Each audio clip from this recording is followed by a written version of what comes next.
En Polynésie française, on retrouve ces étranges statues rompant complètement avec les codes habituels de la sculpture humaine et semblent représenter des êtres venus d'ailleurs. Les yeux sont anormalement démesurés, creusés très profondément ou au contraire exagérément saillants, au point de devenir l'élément central de la figure.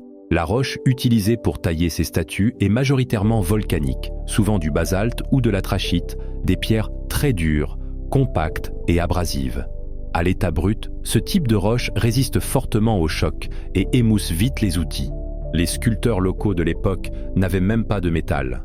Ils travaillaient avec des outils en pierre comme des burins et des grattoirs en basalte, ce qui rend la taille de ce type de pierre extrêmement compliquée. Ce qui impressionne le plus, ce n'est pas seulement le fait de tailler la pierre, mais la précision répétée. Les yeux sont souvent symétriques, profondément creusés, avec des contours nets et intentionnels. Obtenir ce niveau de régularité sans matériaux avancés relève d'un non-sens historique. Mais le plus troublant avec ces statues, c'est qu'avant d'être redécouvertes, ces dernières semblaient émerger du sol comme si elles avaient été ensevelies par un événement puissant.